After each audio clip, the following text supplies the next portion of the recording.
In my previous video, I talked about the events leading up to the Second Chechen War and the controversies surrounding them.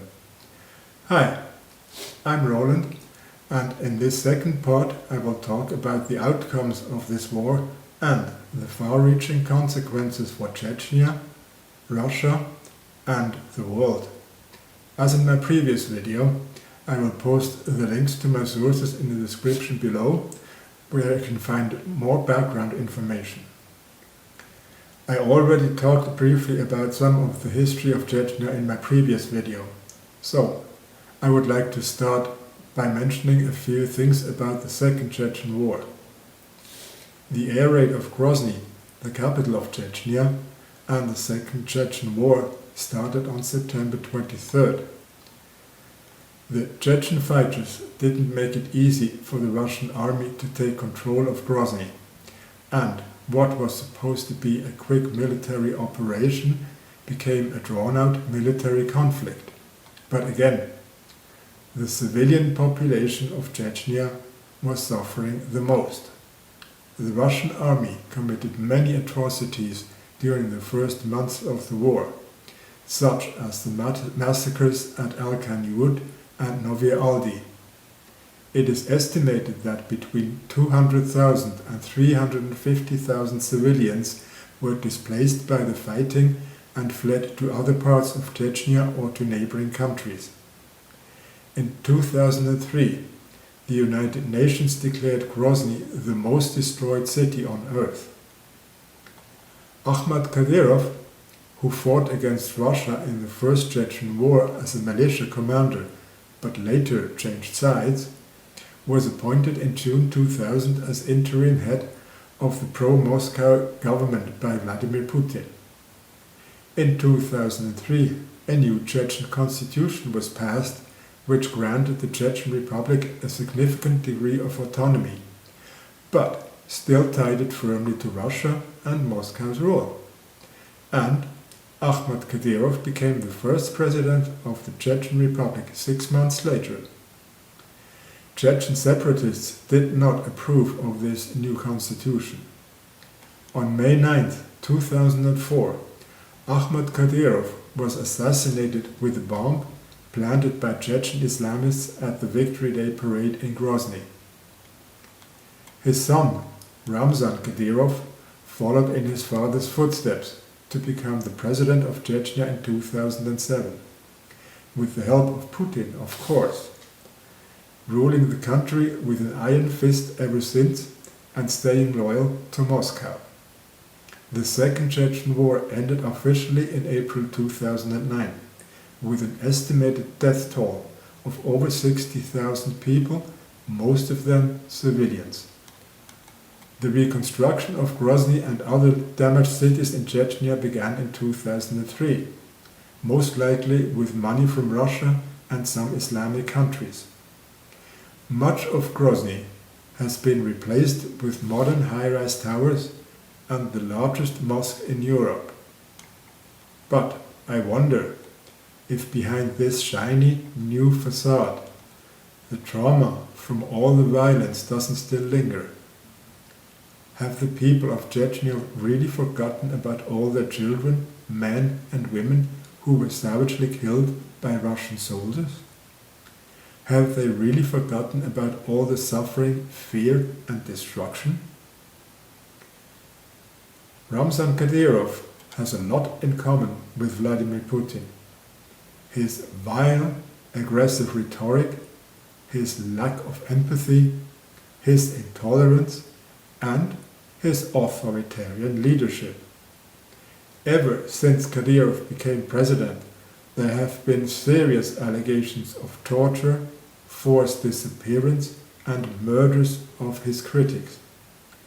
Maybe the country just seems to be somewhat stable because of the constant threat of violence against any opposition by Kadyrov and his personal army, the Kadyrovites.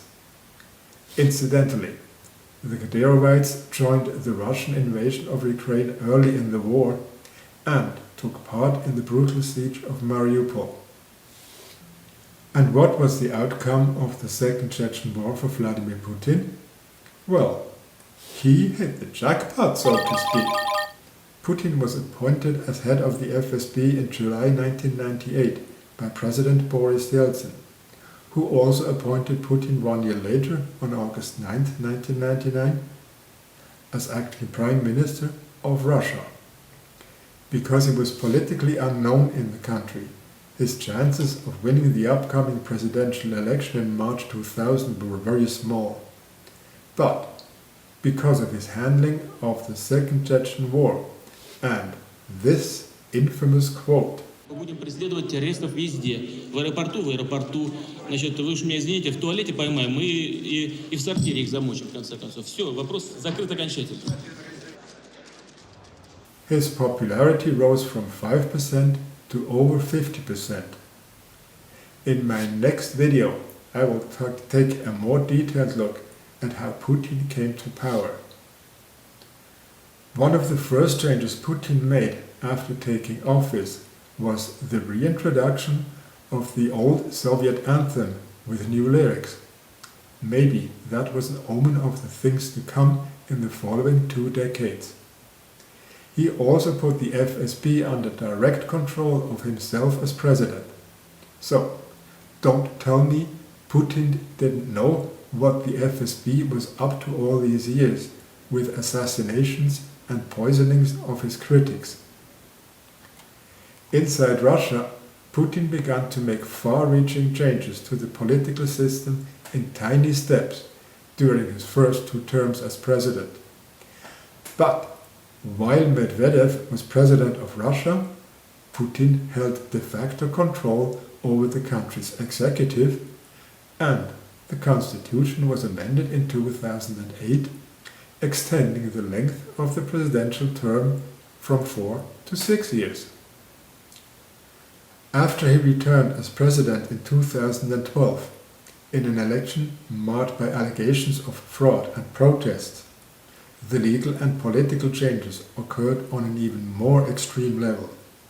In 2014, after playing the nice guy and inviting the whole world to Russia as the host of the Olympic Winter Games in Sochi, Putin began to show his real face. On February 27th, 3 days after the Olympic Games had ended, he sent Russian troops to Crimea and, after a widely disputed referendum, illegally annexed Crimea on March 18th. Domestically, he continued to eliminate any opposition and freedom of speech by introducing increasingly repressive policies, turning Russia into an authoritarian and totalitarian state. He was re-elected in 2018 in an even more fraudulent election than in 2012. In 2021, he amended the constitution again, enabling him to run for 2 more terms and remain president of Russia until 2036. Thus, a new Tsar was born who would return Russia to new glory by declaring war on Ukraine and the collective West in 2022. At least, that's his deranged fantasy. In fact, Putin's actions have brought Russia closer to its collapse than ever.